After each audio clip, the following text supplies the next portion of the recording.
Olá, estamos aqui então no nosso Filosofia e Cultura. O que é o monoteísmo? O que é o politeísmo?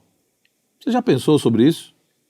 Será que tem sentido dizer que existem vários deuses ou um único Deus? Quando nós pegamos a história da humanidade, o que nós percebemos é o que se chama muitas vezes de fato religioso ou de fenômeno religioso. Ou seja, desde a pré-história, nós percebemos ali as práticas religiosas presentes na vida humana, na sociedade.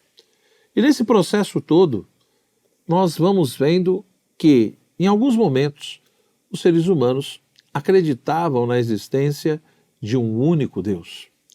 Ora, o monoteísmo é justamente essa tradição que procura defender, que procura salientar a existência de uma única realidade divina, enquanto que a tradição politeísta ela vai justamente defender a existência de vários deuses.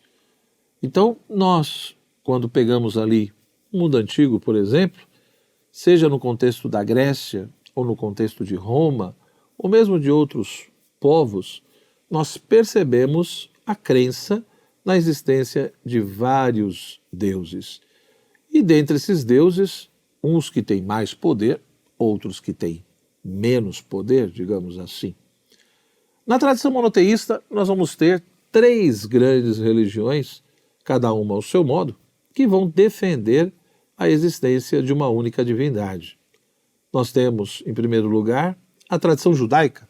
O próprio judaísmo vem e chama a atenção ali de que Deus é um só, que é o único, soberano, absoluto, o único criador de todas as coisas, o princípio e o fim de tudo.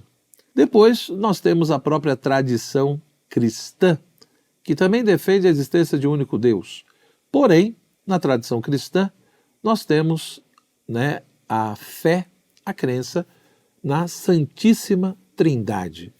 A existência de que Deus é uno, mas não único. Ou seja, ele é um só, mas ele é uno e trino. Ele é uno na sua substância, ele é uno na sua natureza, ou seja, o ser de Deus é um só. Porém, esse ser, esse Deus que é único, ele também é trino no sentido das pessoas. Por isso que Pai, Filho e Espírito Santo. O Pai é a primeira pessoa, o Filho é a segunda pessoa, o Espírito Santo a terceira pessoa.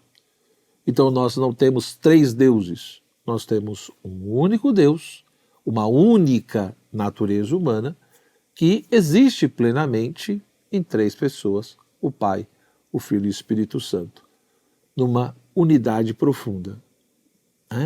Alguém poderia dizer, mas professor, como é que pode? Um mais um são três. Então no fundo eu teria ali três deuses. Do ponto de vista cristão não, porque você também pode dizer um vezes um é um. Eu tenho três uns, mas no final eu tenho um.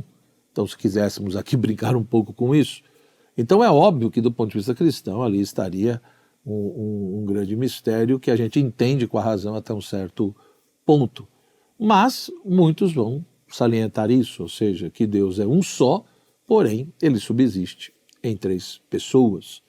E nós temos depois a tradição islâmica. O islamismo vai também defender a existência de um único Deus, de um único Criador de todas as coisas.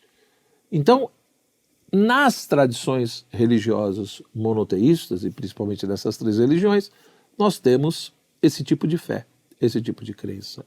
Enquanto que o politeísmo, como eu já havia dito, que já vem ali, seja do mundo grego, do mundo romano, ou também de outras culturas, tradições africanas, por exemplo, vão ter também essa ideia da existência de vários deuses. Mas uma coisa precisaríamos perguntar. Quando nós falamos de divindade, ou quando nós usamos o termo Deus, a palavra Deus, você já parou para pensar sobre esse sentido da palavra, desse termo? Ou seja, qual é a ideia ou a noção que nós temos de Deus? Geralmente, quando as pessoas pensam em Deus, eles pensam num ser que é totalmente absoluto. Ora, Um ser que é totalmente absoluto é um ser que não depende de nada. Tudo depende dele, né? Mas ele mesmo não depende de nada. Se é assim, muitos autores, no decorrer da história, questionaram justamente essa possibilidade da existência de vários deuses. Ou seja, como é possível existir vários deuses, como se existissem vários absolutos. Será que isso realmente tem sentido? Então esse é um primeiro problema que às vezes a gente precisa refletir e pensar um pouco. Porque se ser um Deus, se ser divino é ser absoluto, e se ser absoluto quer dizer que você não depende de nada a não ser de si mesmo e tudo depende de você, como poderia existir dois ou três absolutos? Ou seja, se eu digo que A é absoluto e B é absoluto, parece que não tem muito sentido. Porque se o A é absoluto, quer dizer que tudo depende dele, mas ele não depende de nada. Se o B é absoluto, tudo depende dele, mas ele não depende de nada. Mas veja, aí o raciocínio fica complicado, porque se o A é absoluto, então é o B que depende dele. Mas se o B é absoluto, então é o A que depende dele. Então não tem sentido dizer que existem dois ou mais absolutos. Portanto, se ser divino é ser absoluto nesse sentido, parece que de fato tem mais sentido dizer que só existe um único Deus, um único ser absoluto. Da mesma forma que você também poderia questionar e dizer, professor, tá bom, mas quando eu digo que só existe um único ser absoluto, eu posso dizer também que isso daí é uma projeção da mente humana, da minha cabeça. Ou seja, eu, enquanto ser humano, simplesmente posso inventar, projetar tudo isso, né?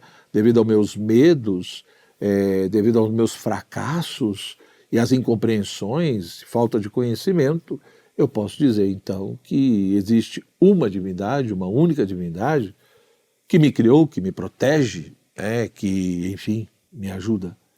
Mas veja, quando nós pensamos a realidade humana, quando de fato nós olhamos para o universo, para toda essa realidade, para o cosmos e para a própria realidade humana, ainda nós não encontramos realmente razões suficientes e absolutas para dizer, por exemplo, que o universo é causa dele próprio.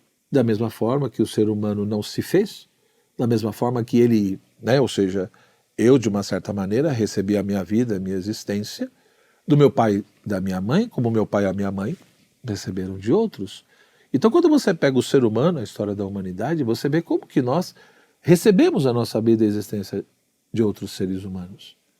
Da mesma maneira, quando nós olhamos a vida em geral e o próprio mundo, a gente vai percebendo, que de fato o mundo também não se autoexplica. Isso quer dizer então que a existência de Deus é uma evidência para nós?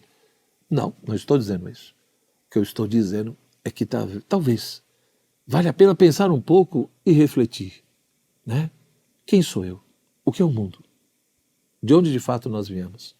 Até que ponto tem sentido dizer que o mundo sempre existiu ou é causa de si próprio? Ou até que ponto o próprio modo de ser das coisas, a própria maneira delas existirem, inclusive do próprio ser humano, aponta para a necessidade da existência de uma realidade que existe por si mesma, uma realidade transcendente, mas que ao mesmo tempo está ligada a nós, que nós chamamos de Deus, e que no fundo esse ser, essa realidade transcendente é uma só, pelos motivos que foram colocados aqui. Não temos evidências, mas talvez temos pelo menos motivos e razões suficientes para pensar, para refletir sobre isso e perceber que talvez o que muitos defendem aí nas redes sociais, que o pensamento materialista ou ateu seja realmente tão claro, não sei se é. Pense um pouco, reflita, e espero que isso daqui te ajude realmente a questionar e a analisar um pouco mais com clareza essa questão do monoteísmo e do politeísmo. Gostou do vídeo? Deixe a sua curtida, compartilhe. Abraço. Tchau, tchau.